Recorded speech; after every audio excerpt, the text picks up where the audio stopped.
Hello and welcome. You're watching India Today Global. I am Pranay Upadhyay.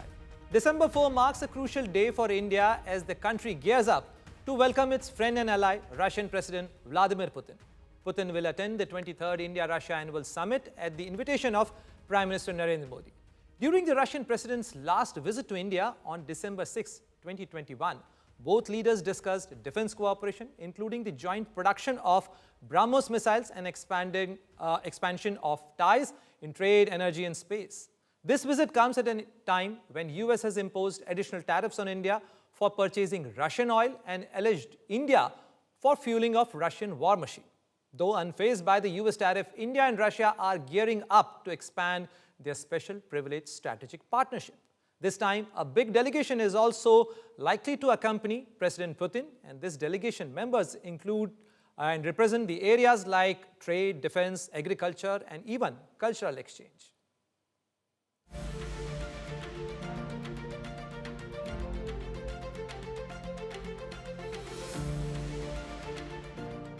इस वर्ष दिसंबर में हमारी 23वीं समिट के लिए 140 करोड़ भारतीय उत्सुकतापूर्वक आपका इंतजार कर रहे हैं. All eyes are on Russian President Vladimir Putin, India's all-weather friend, who is just hours away from his two-day visit to India on December 4th and 5th. This meet comes 3 months after Modi and Putin held bilateral on the sidelines of SCO in China's Tianjin. इस वर्ष दिसंबर में हमारी 23वीं summit के लिए 140 करोड़ भारतीय उत्सुकतापूर्वक आपका इंतजार कर रहे हैं. У нас такие отношения, что я считал, что вы и так все понимаете. हमारे इतने रिश्ते हैं कि मुझे ऐसा लगा कि आपको कोई अनुवाद नहीं चाहिए. Lingering US trade tensions and Russia's war with Ukraine have delayed deals like the Indo-US Pact. But Putin's visit can be a game changer.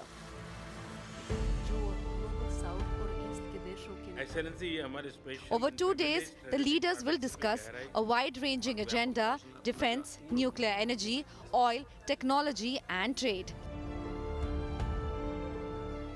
Defense remains a major pillar. High-end systems like the S-500 air defense platform are expected on the table, reinforcing Russia's role as India's primary partner in missile defense architecture.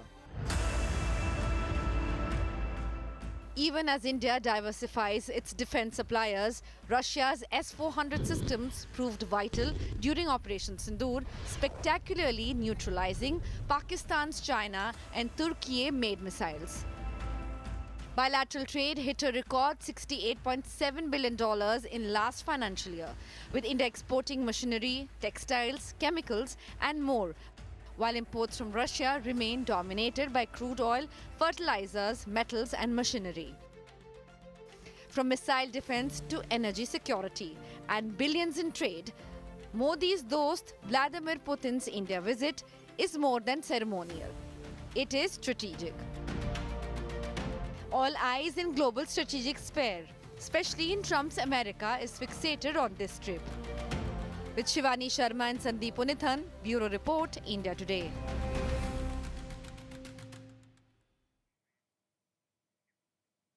And now joining us live is Dr. Arvind Gupta, Director of Vivekananda International Foundation and former Deputy NSA of India. During his distinguished career in Ministry of External Affairs and National Security Secretariat, he played a key role in shaping India's strategic partnership with major powers, and few understand the depth and nuances of India-Russia ties better than him. So welcome Dr. Gupta here. And my first question to you, that India and Russia share a defense and a strategic partnership, but the Russia's share in India's arms imports have fallen to approximately 36%, and now we are also pushing Atmanirbharta mission as well. But yet, fresh S-400 or maybe S-500 deal and even Su-57 tech transfer are reportedly on the table. So after Operation Sindhur showcased the Russian systems and their effectiveness, what are the real strategic gains India can lock now?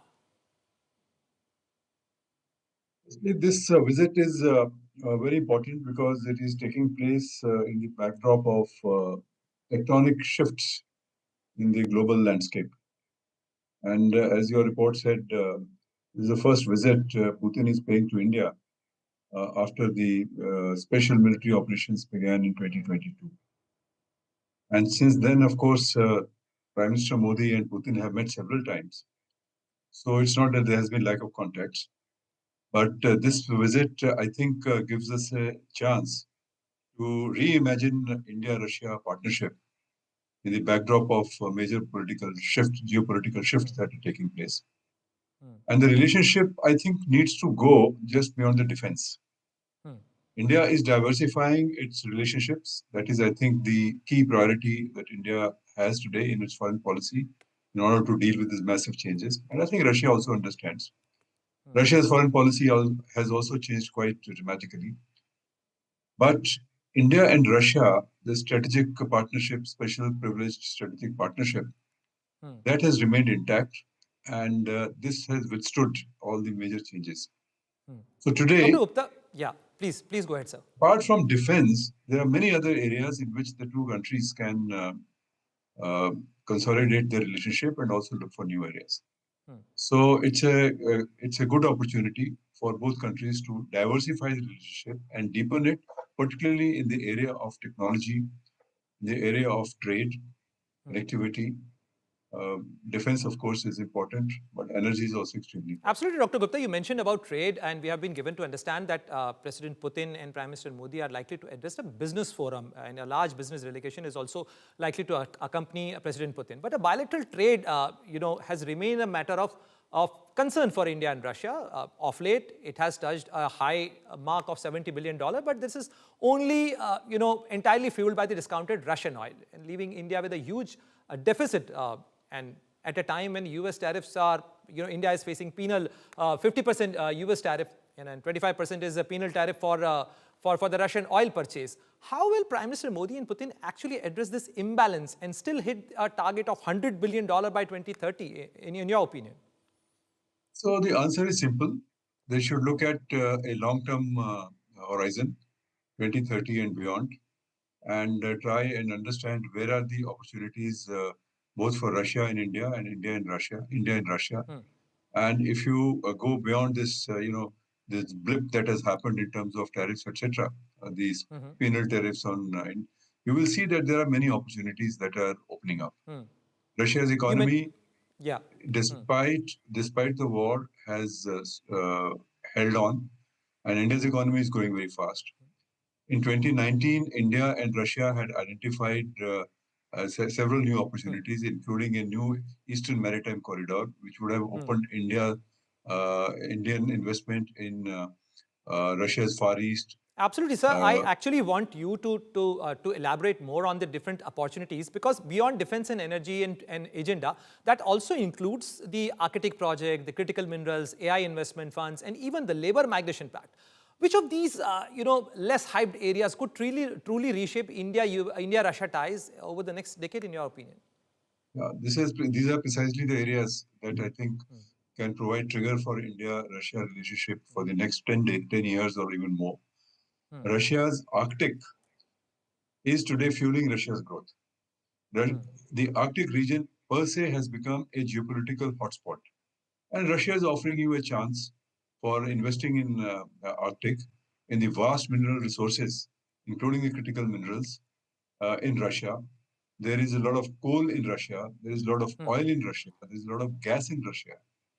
And Russia is also today a very important agriculture part. Food security is also very important. So today, if Indian businessmen begin to look at the opportunities in Russia's Arctic and Russia's Far East, you will see that a lot of new areas will arise. And tourism can also be a very important thing. You mentioned mobility. I think mobility of Indian workers in Russia, that is a issue to be discussed.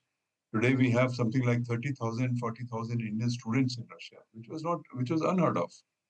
There are about 60,000 Indian diaspora in Russia, and Russians want Indians to come there, and in a systematic, in a regulated fashion.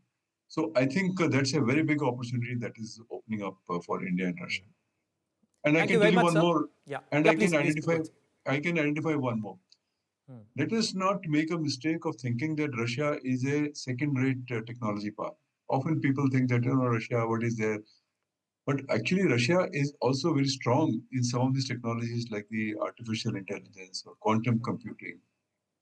Yes, in some areas, they may not be as strong as, for instance, others, like in semiconductors. But there are a lot of complementarities between India and Russia. Pharmaceuticals Absolutely, could be another sir. area. That's why it's being said that, this is the time for India and Russia to take their strategic partnership to another level. Thank you very much for your time, sir, and sharing this perspective.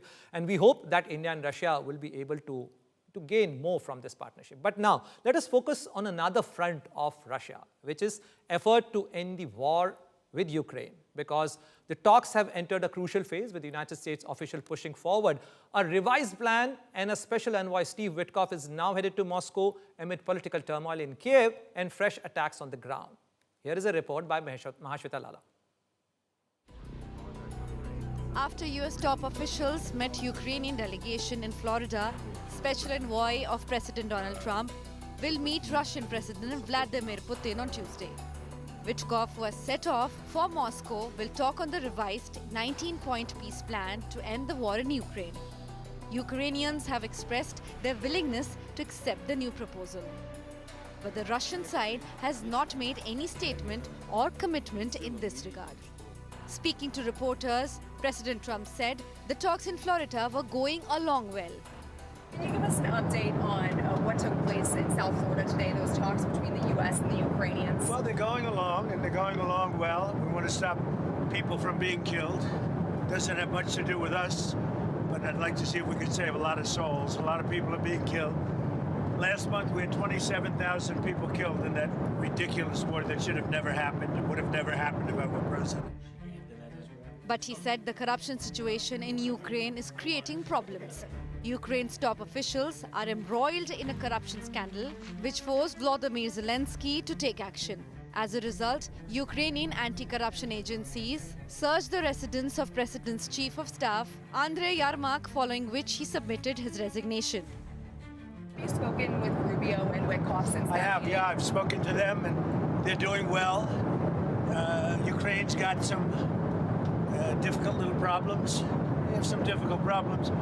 But I think Russia would like to see it end, and I know Ukraine would like to see it end. You just said that Ukraine has a little bit of problems. Well, we What have are a those corruption problems? situation going on, which is not helpful. Earlier, US Secretary of State Marco Rubio described the talks with Ukrainian officials productive, but said work remains to be done for a prospective and peaceful future of Ukraine. Much work remains, but today was again a very productive and useful session where I think additional progress was made. And we continue to be realistic about how difficult this is, but optimistic, particularly given the fact that as we've made progress, I think there's a shared vision here that this is not just about ending the war, which is very important. It is about securing Ukraine's future, a future that we hope will be more prosperous than it's ever been. We were discussing about the future of Ukraine. We discussed all the important matters that are important for Ukraine, for Ukrainian people, and the U.S. was super supportive. We already had a successful meeting in Geneva, and today we continued this success. Meanwhile, former Russian President Dmitry Medvedev hit out at Ukrainian President Zelensky over the corruption scandal and posted on X that Zelensky might not be the one who would be signing the peace deal. Meanwhile, 4 people were killed and 40 wounded in a Russian missile attack on the eastern central Ukrainian city of Dnipro. Emergency services published video showing first responders carrying wounded people on stretchers and firefighters extinguishing flames. Ukrainian Security Service released a video purporting to show 2 Russian Shadow Fleet tankers being struck in the Black Sea. The SBU official said both tankers, identified as Kairos and Virat, were on their way to the port of Novorossiysk, a major Russian oil terminal. With Mahashweta Lala, Bureau Report, India Today. And now let's talk about tech billionaire, or you may call him tech trillionaire, Elon Musk, who has stirred a fresh debate with a series of bold predictions and candid revelations on a new podcast with Zerodha co-founder Nikhil Kamath. From calling work optional, in the future of commenting on US visas, global talent, technology, tariffs, and even his personal connection to India.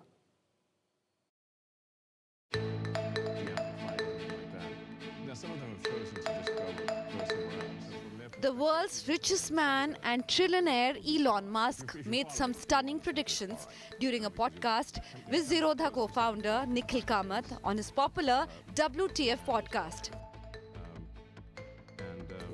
The former Doge head predicted that working would become optional or a hobby in 20 years. Well, I think it'll actually be that people don't have to work at all. And it may not be that far in the future. Maybe only, I don't know, 10, I'd say less than 20 years. My prediction is in less than 20 years, working will be optional. Working at all will be optional. At a time when the US administration's H-1B visa policy and immigration have challenged Indians and others who aspire to live and work in America, Tesla boss recognized the role of Indian brains playing an important role in the American growth. This is in the contrast to the US government's stand that US has talent and should be given priority in US companies over talents from outside. Yes, I think America has benefited immensely from talented Indians that have come to America. That seems to be changing now, though. And I think there's been some misuse of the, H-1B program. It's certainly, it would be accurate to say that there's, like some of the outsourcing companies have kind of gamed the system on the H-1B front, and we need to stop the gaming of the system. Elon Musk, who founded XAI in 2023, and Grok, an AI chatbot, as one of the flagship products, accepts that technology can be destructive. In a recent controversy, Grok claims that XAI owner Elon Musk is fitter than American basketball legend LeBron James. A powerful technology can be potentially destructive.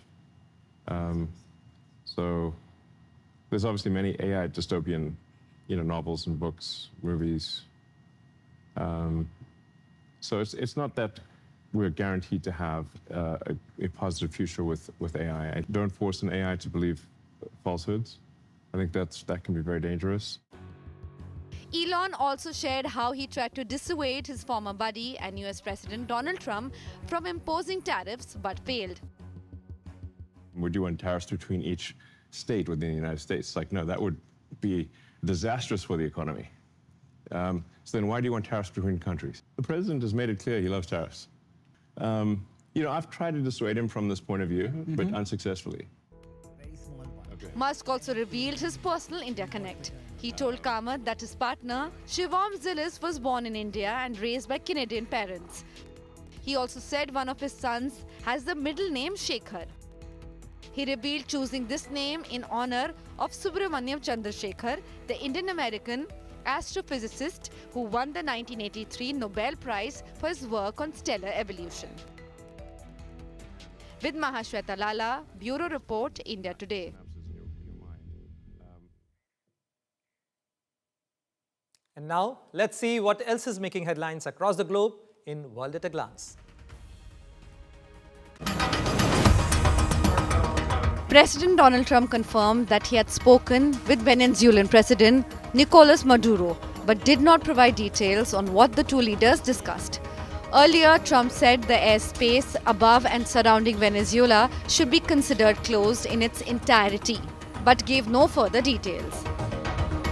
Meanwhile, Maduro made his first public appearance on Sunday, putting to an end speculation with the country that he had fled amid escalating tensions with the US. He was not seen since Wednesday. Conservative National Party candidate leads the Honduran presidential election with 34% of votes counted, according to the country's electoral authority. Nasri Asfura, who's 67 years old, is a former mayor of Tegucigalpa and the candidate backed by US President Trump, his party's last president. Whichever candidate wins a simple majority will govern the country between 2026 and 2030.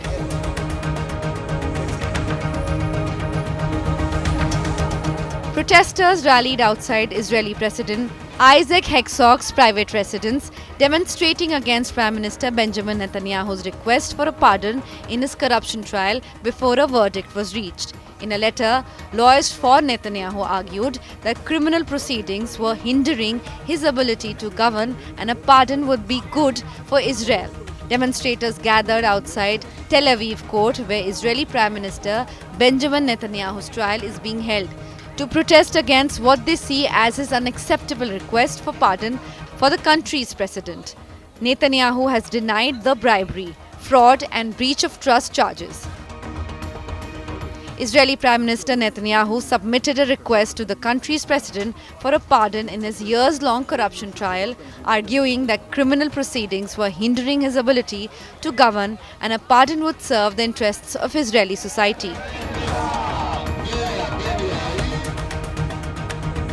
A Bangladesh court sentenced British parliamentarian and former minister Tulip Siddiq in absentia to 2 years in jail in a corruption case involving the alleged illegal allocation of a plot of land. Former Bangladesh Prime Minister Sheikh Hasina, who is Siddiq's aunt, was sentenced in absentia to 5 years in jail and her sister Rihanna to 7. The court said all three were fined 100,000 taka each, and failure to pay will result in additional 6 months in prison.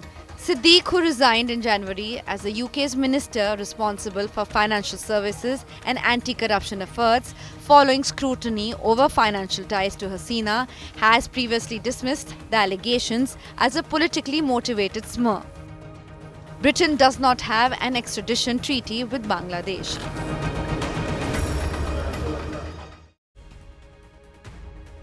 That's all that we have for today. For news and updates, keep watching India Today. Goodbye and good night.